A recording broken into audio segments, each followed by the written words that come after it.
Jump off that exhausting hamster wheel and into balanced living with Dr. Marissa. Promise you joy.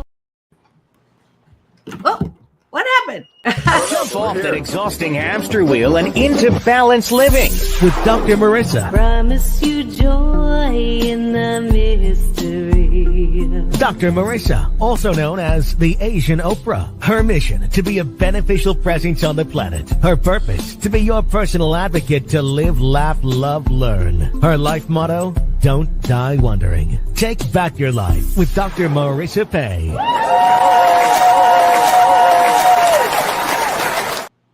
And welcome. You're tuned in to Take My Advice. I'm not using it. Get balanced with Dr. Marissa, the morning show here on KCAA, NBC News, CNBC News, and NBC Sports Radio Station, AM 1050, FM 106.5, and streaming everywhere. iHeartRadio, Spotify, iTunes, TuneIn, Audible, Amazon, Tiki Live, Rumble, Podchaser, Streaker, Spreaker, and more. Oh, why so many places? Well, I want to maximize my splatter zone for more hope and happiness, so there's no gossip here, no scandal, and no K-words, no Kardashian talk at all. Instead, I want you to focus on your own reality show and how you can be happy 88% of the time. So I have topics and guests. If you missed Rich Little live yesterday, you can catch him at the Laugh Factory in Covina on Sunday. I'll be there. One of the hashtag blood clot silver linings is I was going to miss his show, but because I'm grounded, literally, I get to go see his show on Sunday. So, hey, I have topics and guests and co-hosts who help with my Happy 88 mission, 88 million more happy people in the next 8 years. And you see one of them on camera today, the very good-looking actor, fitness trainer, Flicks for Change co-founder, film festival. His name is James Hawthorn. You know him. He's been helping me with the mission for... I don't know. We should count and see when your anniversary is coming up. But yeah, it's pretty soon. Yeah. Welcome back to the studio, James Hawthorn.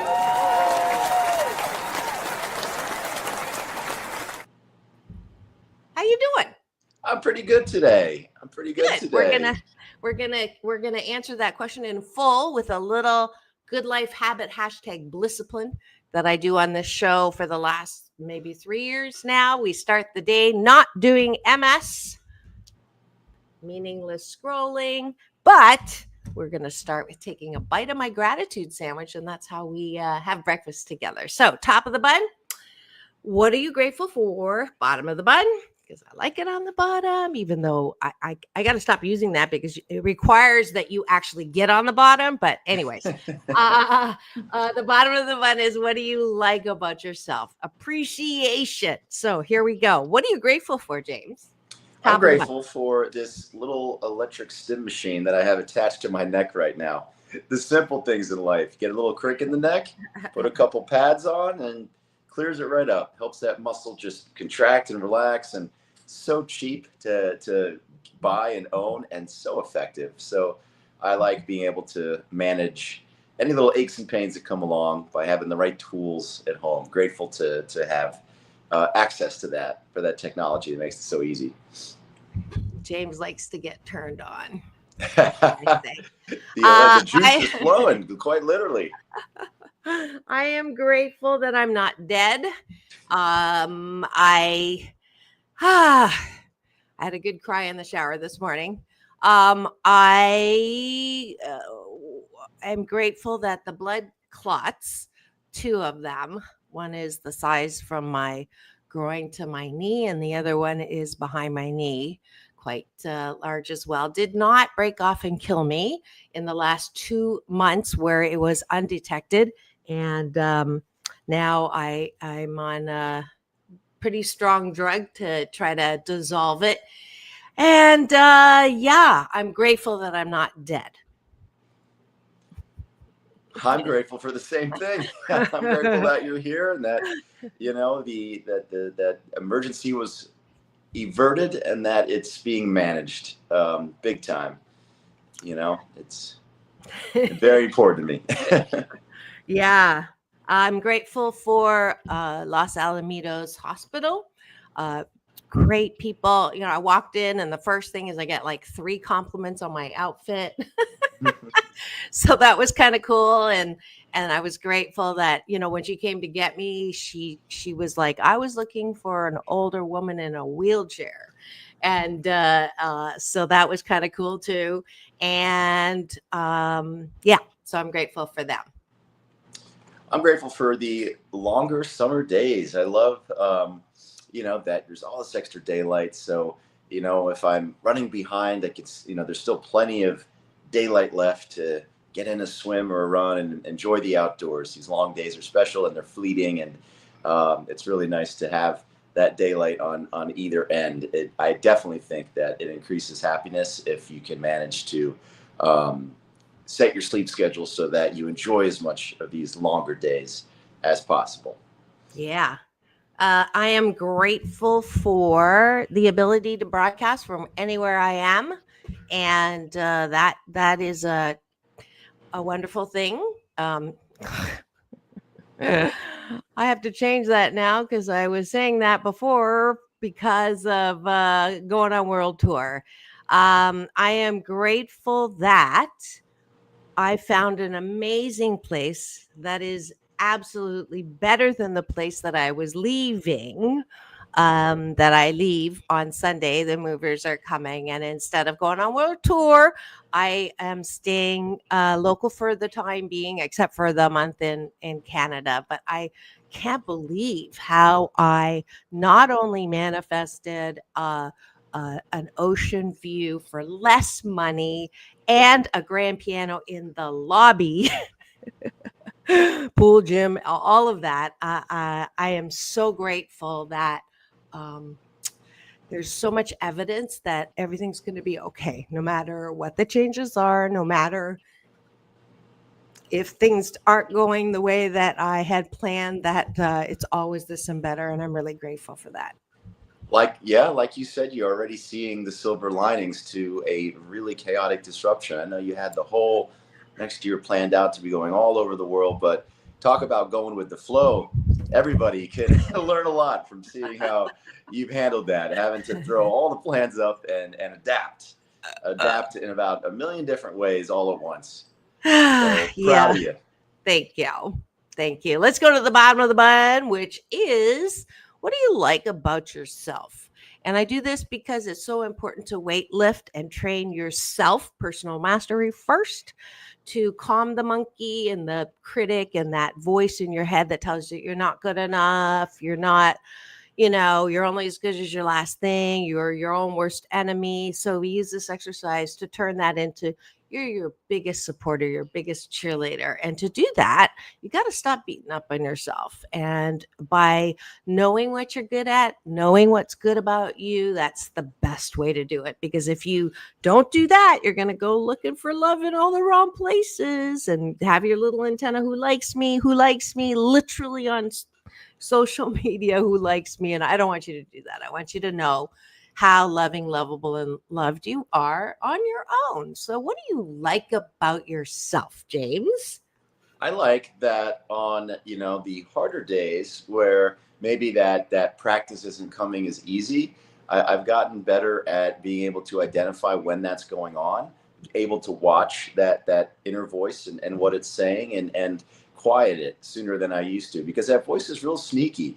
Most of the time it doesn't say, you're garbage, you're absolutely no good whatsoever. It does it in little insidious ways, like, well, you should have maybe done this, and maybe you're really not living up to your potential in that. A lot of times the negative self-talk it's said through a loudspeaker microphone. It's insidious, and we are so good at finding ways to self-sabotage. And I like that if I'm not feeling at my best, and I can check in and see what that internal dialogue's doing and go, I got you, I caught you, before it causes you to go too far down that rabbit hole. I like that I'm able to do a little bit of self-inventory and check it and redirect it, fix it.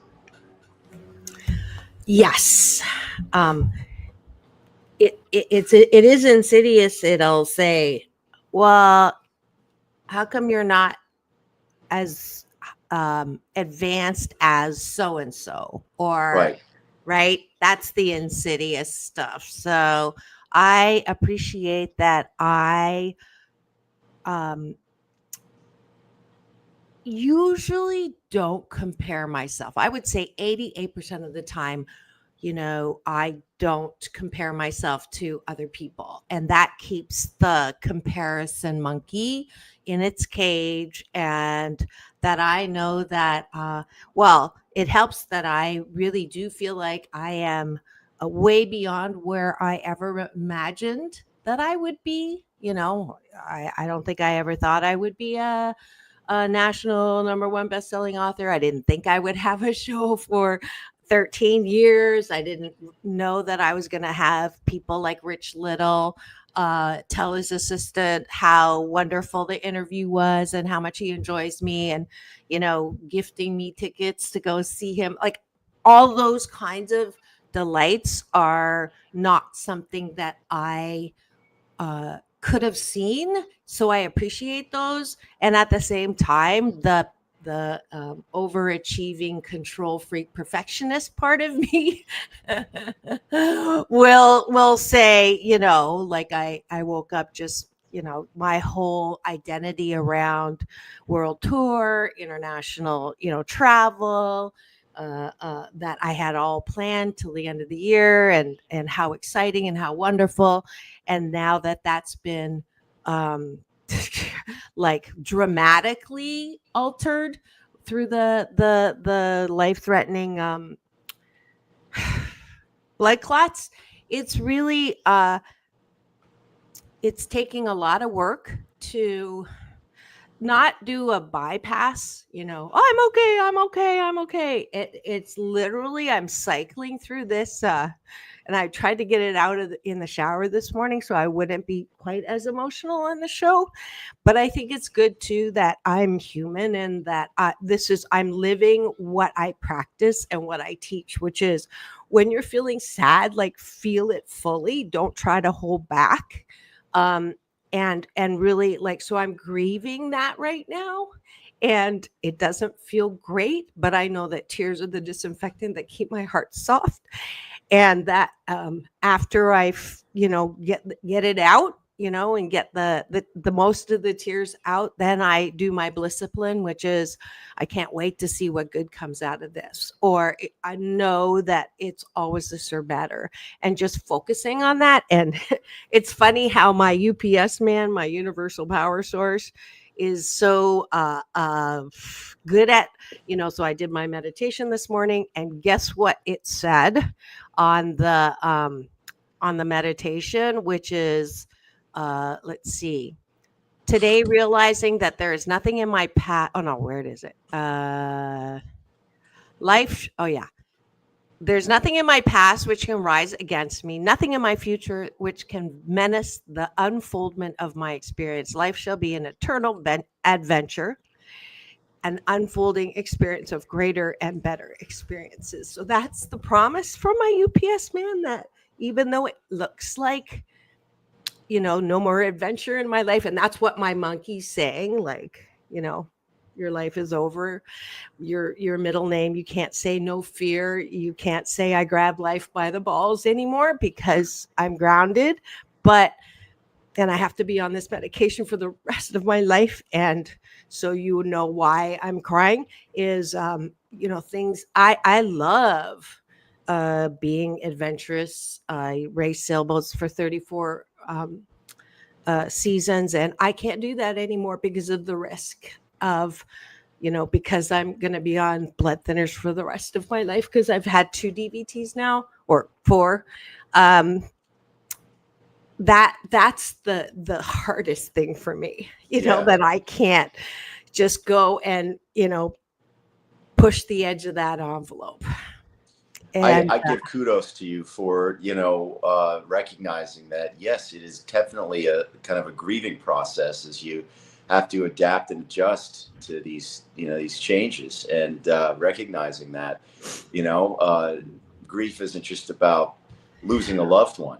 Sometimes it's about the stuff that lands in your life that you certainly weren't planning for and wouldn't want. But it's how you deal with all that, right? That makes you this even stronger person with even more advice and mentorship that you can give to other people that are going through it. Sometimes we don't get to pick our adventure. Sometimes the adventure isn't always one that is exciting, fun, and easy, right? Sometimes it's perilous and treacherous, and you go, oh man, do I really have to navigate that shoal? Yeah. And then I had to cancel and was up in the air of whether I could go back. Speaking of loss of a loved one, my mom's funeral is Saturday, not a week from tomorrow. And I was supposed to fly out tomorrow. And they said, nope, because the drug wouldn't have reached full anticoagulation. So, yeah, not knowing if I was going to, and I'm producing the funeral, like I'm in charge of the program. And so my brother said something like Zoom, and I'm like, what? Yeah, that was the reality, was that but I booked the ticket. I will forever have to buy trip insurance. Yeah. That's a consequence. But yeah. So now that I did that and I feel better for now, and I can say that I really appreciate my ability to practice what I teach. Like I joke, the name of the show is Take My Advice. I'm not using it. I really do. And I don't do it to make me better than anyone or to show off. I really do it because it makes me feel better. So thank you, James, for supporting the process just now. You just saw me go through it. And one last thing that you like about yourself, James. Wow. Yeah, I was so into what you were saying. I totally drew a blank on whatever I was going to say right now. Where are we? What are we doing? Yeah.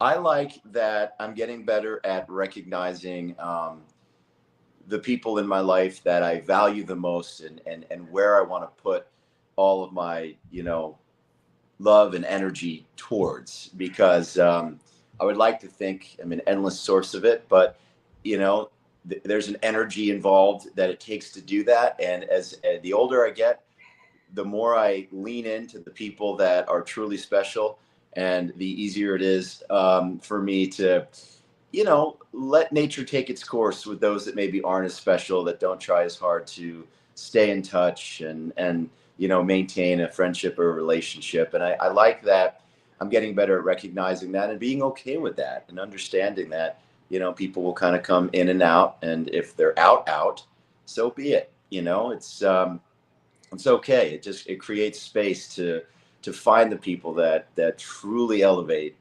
your life. And that's kind of I'm going to go so far as to say it's a mission for the rest of 2025 for me, to really lean into those that I already have and find the ones that I haven't even met yet that are going to make my life, that much more special.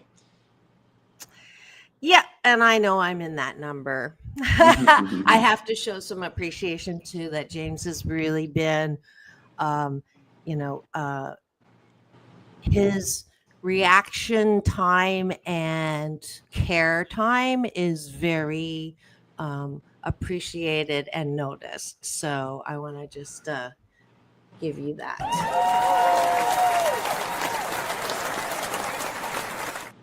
Well, thank you. Thank you very much for saying that. It's definitely something I try to do. Yeah. And you do it well. All right. Thanks for joining us for breakfast. This is a good life habit, a #Blisscipline. I hope you join me every weekday morning with this practice, or you can do it on your own. But I do hope that you sandwich your day in the most positive way. Thanks for joining us for breakfast.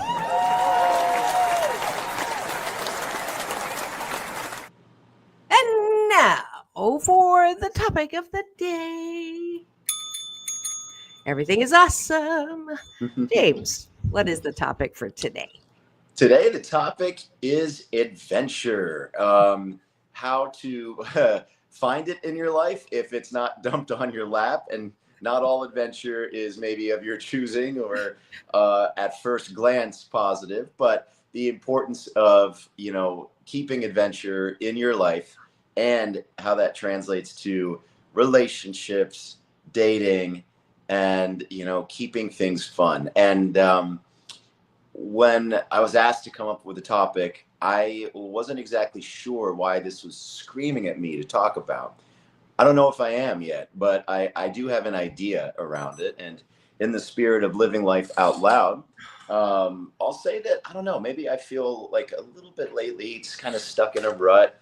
I'm not finding as much joy as I normally would in, my day to day.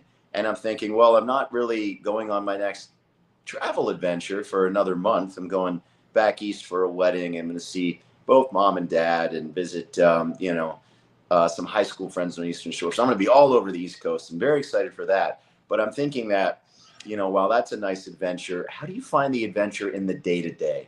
And how do you keep things fun and fresh? And how do you identify whether it's maybe just an attitude adjustment that's required, or whether you genuinely are bored and need to find something new to do, so I kind of want to explore that today, and would love it if anybody that's listening, not if you're driving, but if you're listening and want to write in here on the comments. We'd love to hear your thoughts on adventure in your life, and also what that looks like for different personality types, because some people go, oh, I'm not adventurous. I love routine, stability, but I think that everybody needs adventure, one way or another. And so even for those that like the most stability, how do you keep things fresh and exciting in your life? And what might that look like for you, Well, it is kind of ironic that you picked this topic, because what I just shared before, Yes. so I think my UPS man, my universal power source, delivered that topic to you, because it's not a topic that I want to talk about, because I feel like at some level, you go from world tour, Canada, Africa, Ireland, Hawaii, Shanghai, Taiwan, to cancel flight to Canada, in the process of canceling flight to Africa, up in the air of any travel because of the blood clot. That's basically when I'm feeling sad, I'm feeling sorry for myself for that. And so it is good for me to adjust my definition of adventure, and all of ours, really. Like, what is that? Like you talked about, going on trips. How many trips does the average person go on in a year? I think maybe 2, if they're fortunate enough to have paid vacations at work, right? Right. So if you're someone who maybe goes on one vacation, no wonder you're feeling like a lump on or what is that? Something on a log, a lump Bump on a log, log. Yeah. because you're feeling like you don't have an adventure, right? So that's why I think you picked this topic. Yeah, I mean, possibly. I'm still trying to figure that out. I mean, a lot of it just comes from my own life, trying to stir things up and shake it up, and hopefully in a good and positive way. And hopefully, I don't get what I'm asking for in everything that you've had to deal with. But I loved how at the top of the show you already talked about how excited you are to have a new place that's even better than where you are, because it's very easy to go, moving is such a pain in the butt. And the only reason I was doing it was because I was going on the world tour. And now that that's not happening, I'm moving for nothing and it stinks. Like, that's really easy to say. But I love that you already are like, you know what? I actually got an upgrade out of this. And it's not really more expensive. And it's, even nicer than where I'm at. And I mean, I like to hear you say that. I mean, moving is an adventure, and not the one most of us seek, but to already be able to put positivity behind it, I think that's really great. And so I think you're doing a good job of showing us the attitude component of adventure. Thank you. Rita, I don't know what the question marks are, but welcome to the show. You're the captain of my cashew gallery today because you're the first one to chime in. And if you're wondering why I was crying before, that's because I'm allowing myself a little bit of grief around not going on world tour as planned. And having 2 blood clots found in my leg, grounding me from air travel for at least the week. And, knock on wood, wiggle my fingers. I rescheduled on the 1st to be able to go for my mother's funeral. And I'll be saying the Lord's Prayer at the end of the thing. I have never tried that one. So the topic is adventure, and maybe the topic is redefining. Well, for me, it's redefining what adventure is.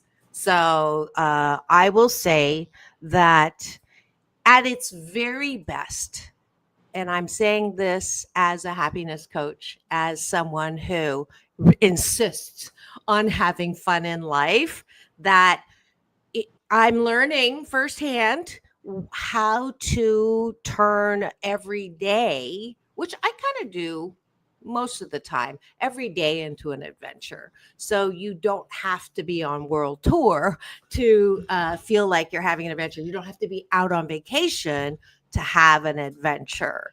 And I will give you this, the response to that. How do I do that? Is I wake up, I meditate, and then I say, what now, brown cow?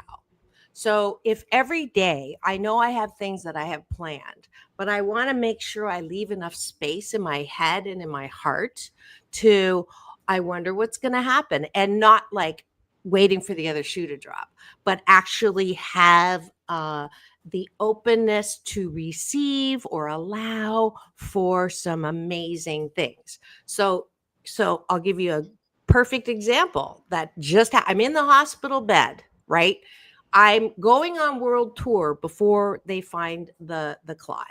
And so I have no home, right? I was going from, I was moving out, going to Canada, coming back. I had an Airbnb for a week, and then I was going out to Africa, and then same thing all the way up to the end of the year. So I have no home. And so once it sunk in that I ain't going to go on world tour because I have fatal blood clots, potentially fatal blood clots, I'm like, where am I going to live? So, I love the beach. I spent 8 years here. I opened my phone. So we were waiting for the EKG guy to come. So I opened my phone and I looked at Airbnb, and on an ad in Airbnb, it had spareroom.com. Never been there, never looked at it, followed the click, put in Long Beach, scroll down, and there's a room available in a high rise, which happens to be called International Tower. Hello. I didn't tell you that part. And it's got an ocean view in the picture. I'm like, what? So contacted them. They didn't respond. I checked out of the hospital, saw the message the next morning, and went to meet him yesterday, signed on the dotted line. And I have this amazing panoramic ocean view that was bigger than what I had before, less money, and a grand piano in the lobby. So how does that happen? It happens because I don't spend the entire time at the hospital going, I did for like a minute. Right.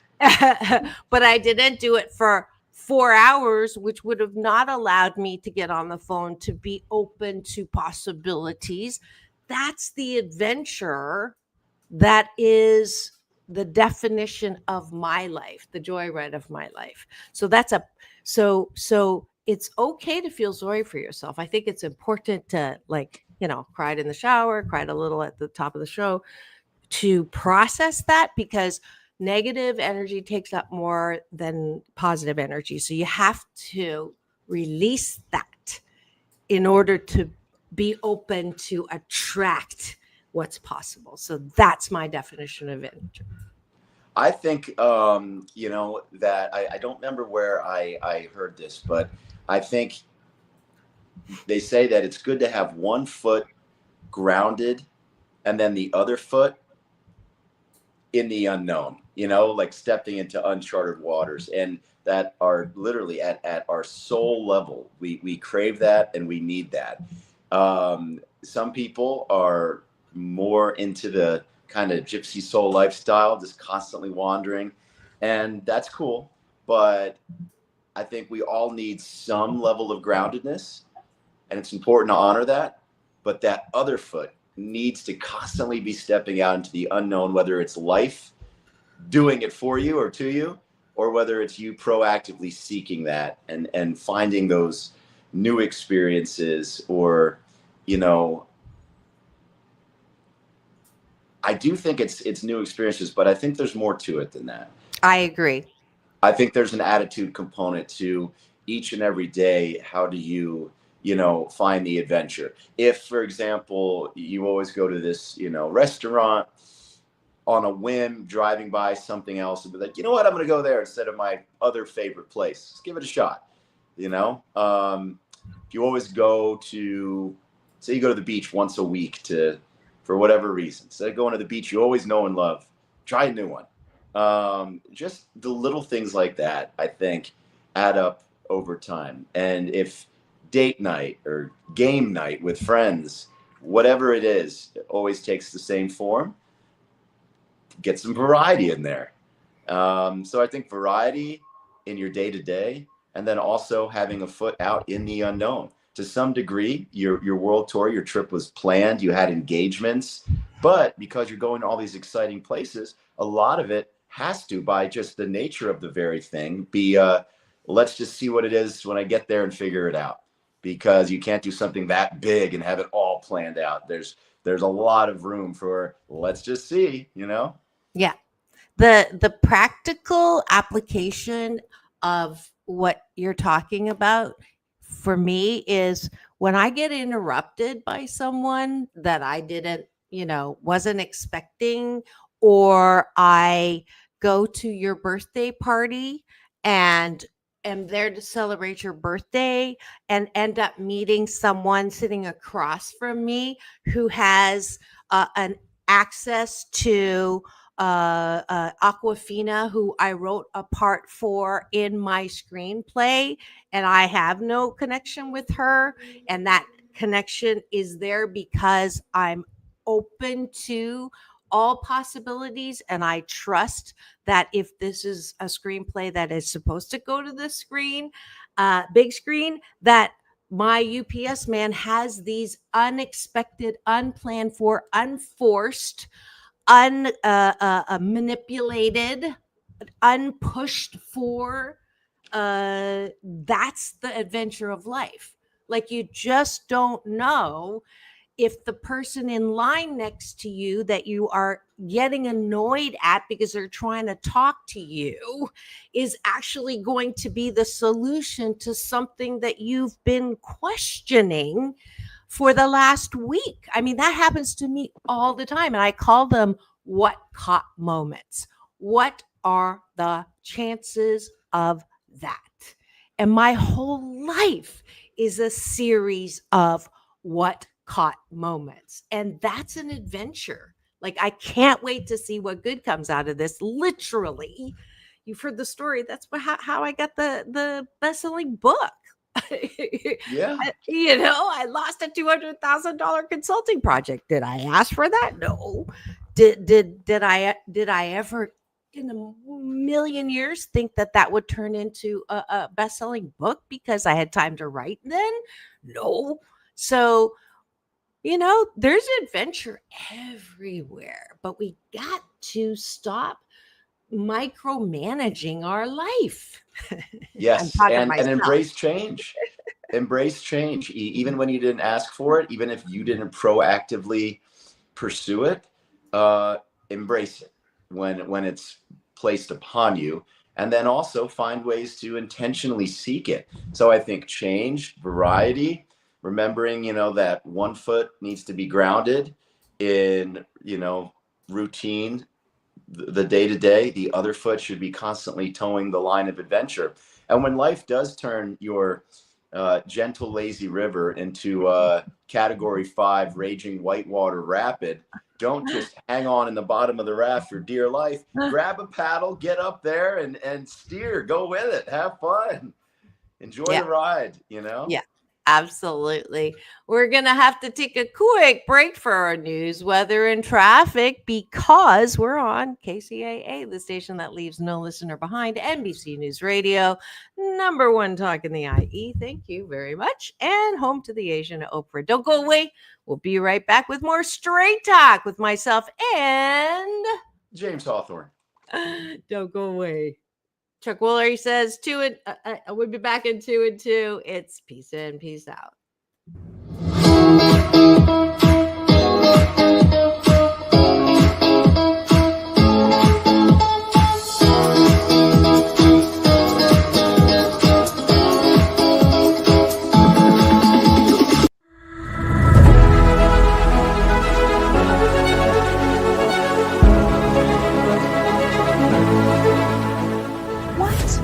If conforming to the world was exploring the world?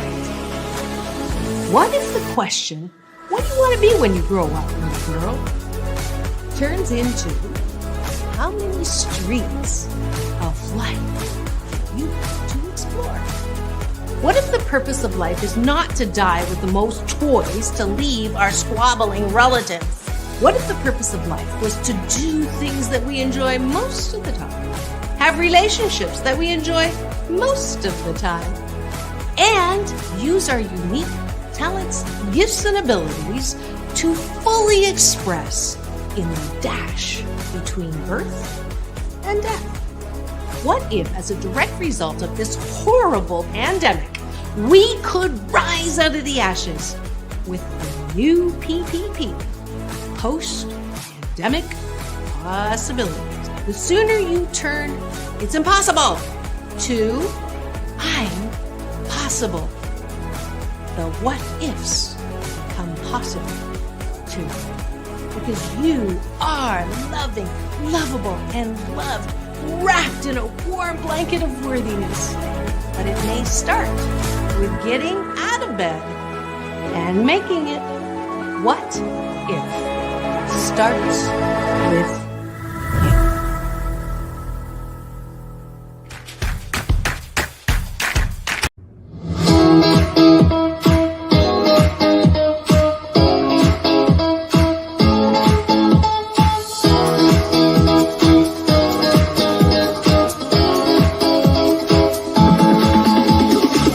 Take back your life with Dr. Marissa Pay. And we're back. You're tuned in to Take My Advice. I'm not using it. Get Balanced with Dr. Marissa, the morning show here on KCAA, NBC News Radio, and everywhere on platforms, Spotify, iHeartRadio, and of course my YouTube TV channel, where if you free subscribe and give me the finger, this one, not the other one, you will get an alert every weekday morning to tune into the show about hope and happiness, balancing out all the negative news out there. And it is 100% negative news now in the headlines. So I can safely say that you know where to come to balance that out. No headlines, but heartlines, and very special series like Straight Talk with myself and James Hawthorn. Good to be with everybody today. And we're doing a topic that is just in time for me, and it is adventure.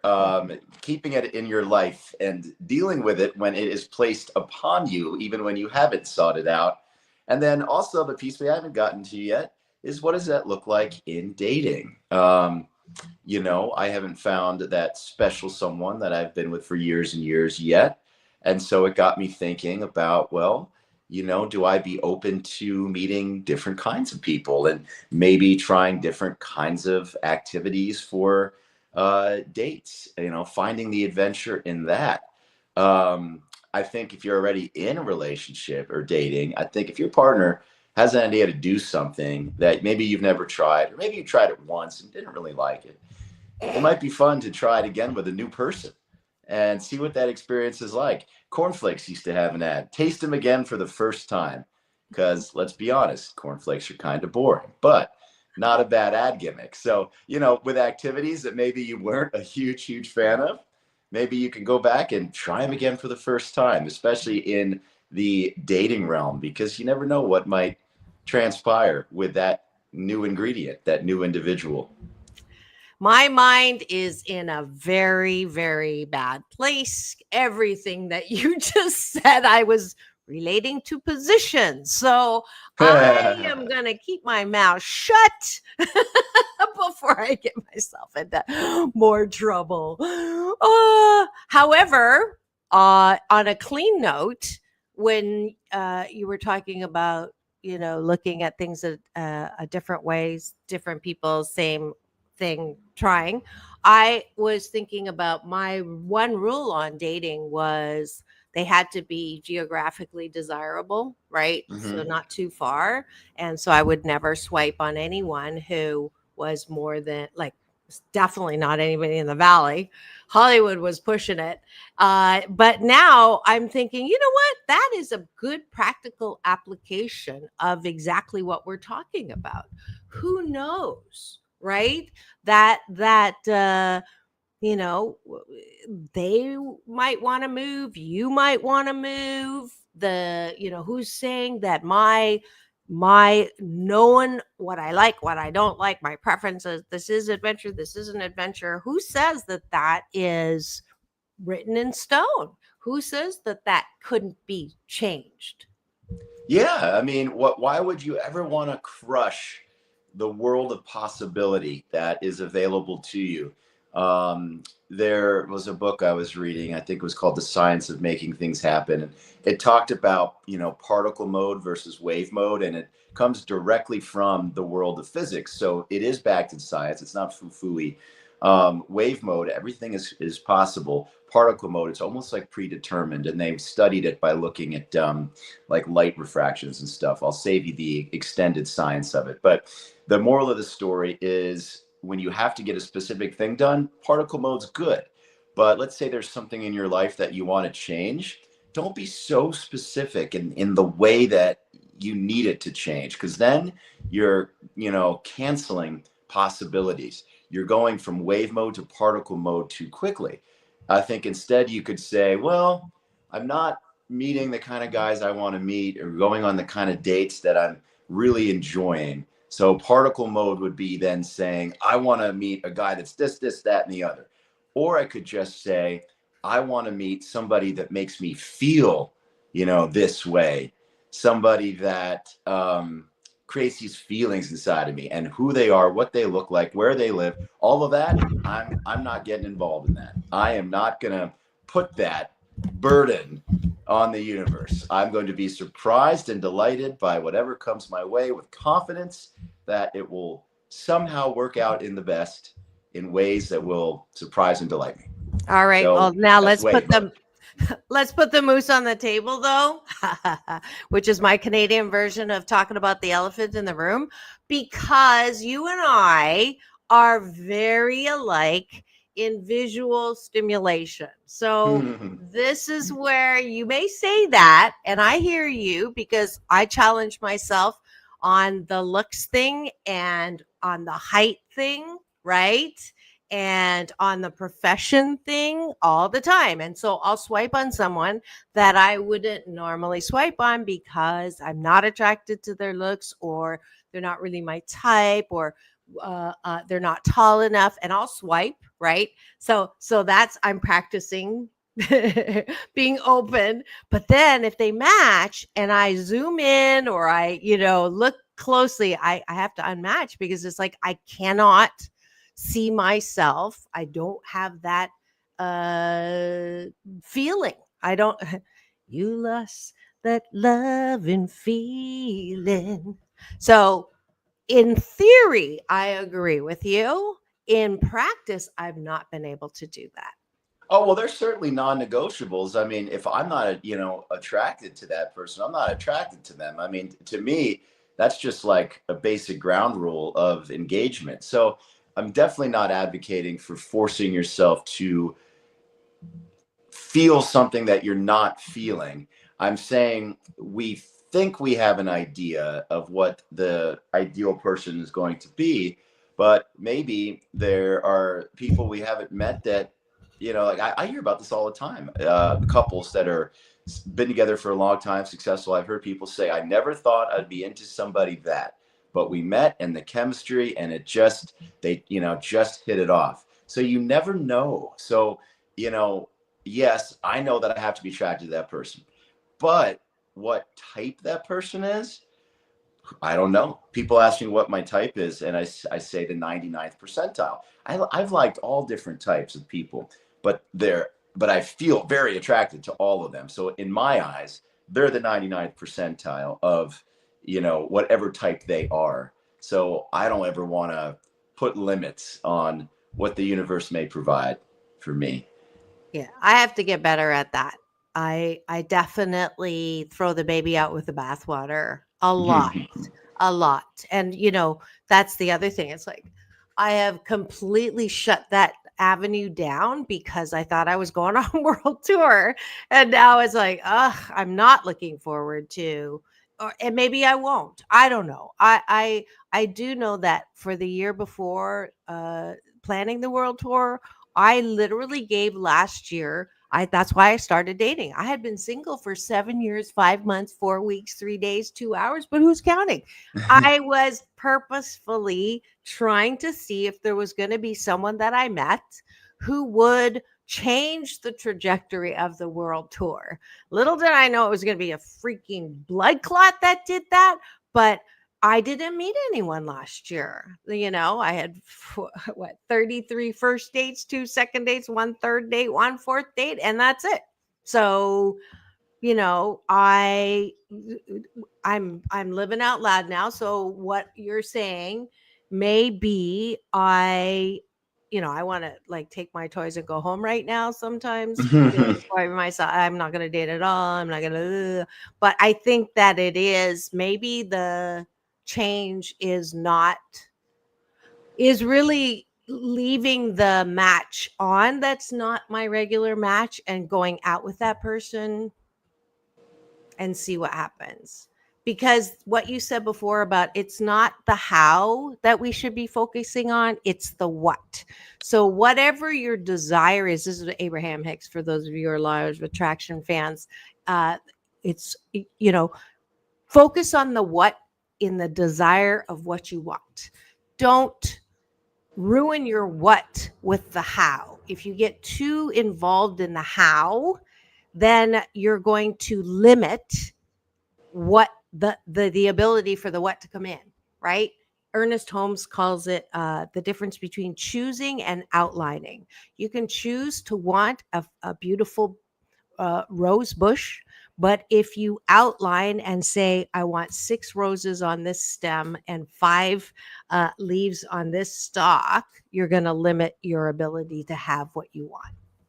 And a practical application of that is, I think when a lot of people date, they're sitting there with like a checklist in their mind, and it's like, nope, throw out the checklist. Expect nothing and experience everything. Allow yourself to be surprised and delighted, or allow yourself to be repulsed and say, nope, I don't like it. Why? It doesn't, I don't know what box they failed to check, but I don't like the way that they make me feel. I mean, that's, I think that's a better place to live, because it allows for the opposite, where they might check boxes you didn't even know you had on your list, or like, I've never met someone that does this thing the way that you do, and boy, isn't that delightful. I'm going there again with the check box. So a story I haven't told you that is illustrates what you're saying in a negative way. I was doing check boxes before I was married, and they had to have all these things. And I realized that it was getting worse, not better. There were less and less people that would fulfill all the list. So I threw the list out, right? I took an annual drive up to San Francisco in the convertible, and I decided I'm just going to throw out the list. So I literally threw out the list out of my convertible, biodegradable paper. And the next month I met my husband, who did not meet anything on my list except for the top two: tall, good looking. That's it. Everything else was complete, not perfect, education, job, everything was completely different. So that didn't work out. So sometimes. But it was an adventure, was it not? We don't have enough time. So I wanted to say that. But on the other hand, I do want to say that the universe is always conspiring for you. It knows what you like and what you don't like by your experiences. So when you meet someone and you just said, if you say, oh, I don't like that, right?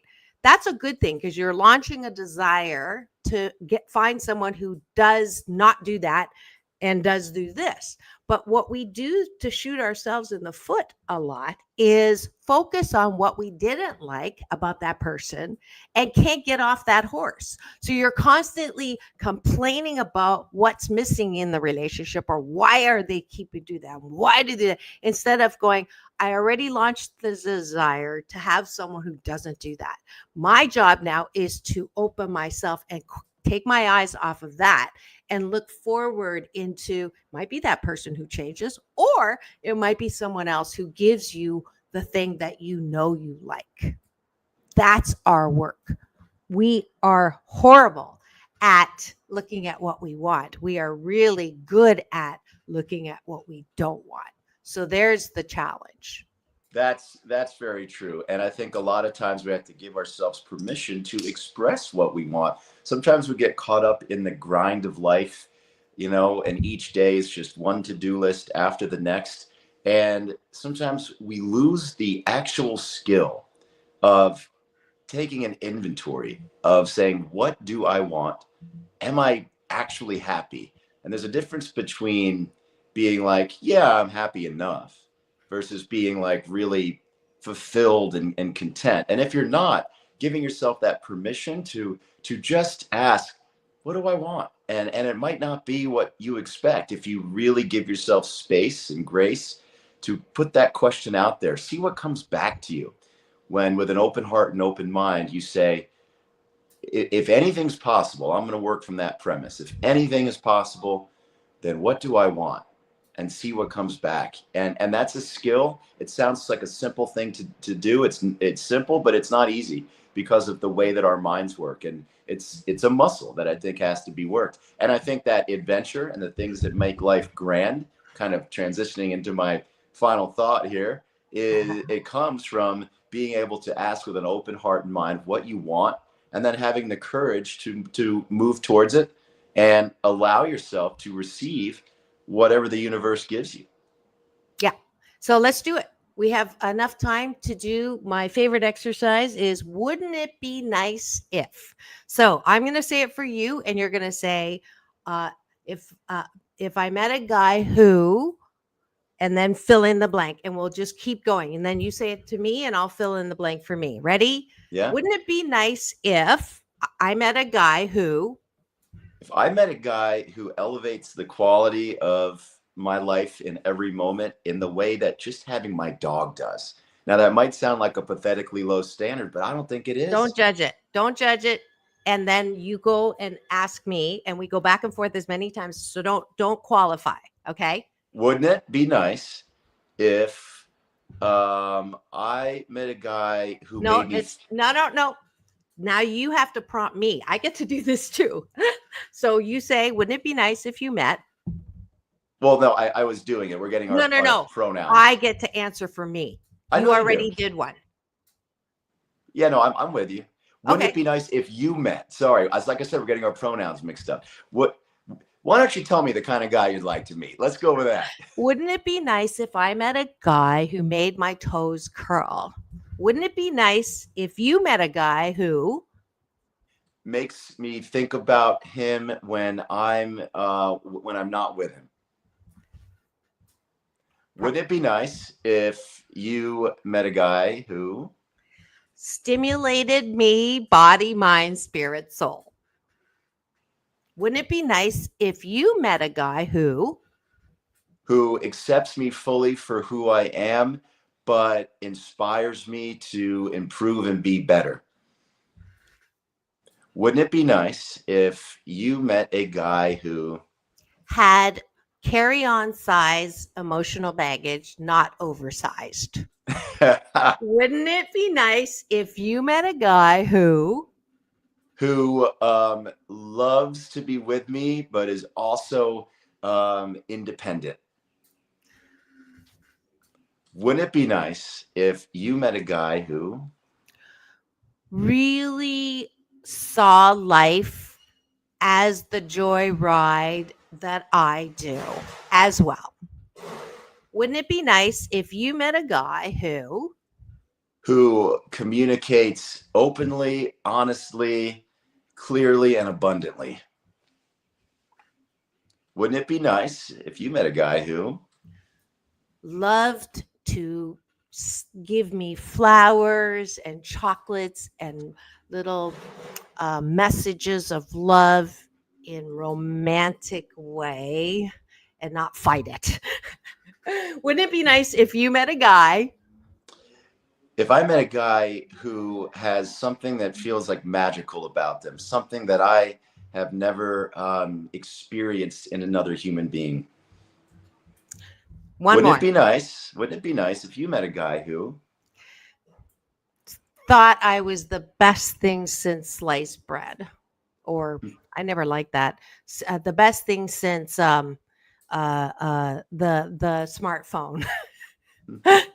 Wouldn't it be nice if I met a guy who if I met a guy who was adventurous in our physical romance, in our travel, and our desire to, as you said, see life as this beautiful adventure that it is?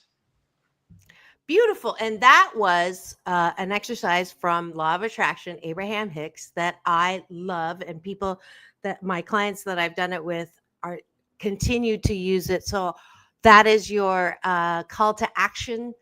Do what James and I just did on a regular basis, so that you're looking to what you want and what you don't want. Thank you so much for joining us this morning on this very illuminating, I would say, an adventurous journey into adventure. Thank you, James, as usual, for bringing a great topic and playing with me, literally, not literally, but yeah, with our words, and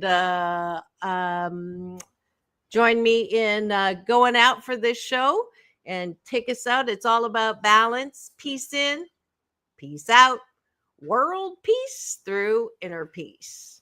Take us out. Nothing gets me going like wordplay in the morning. Now go and have the best weekend ever.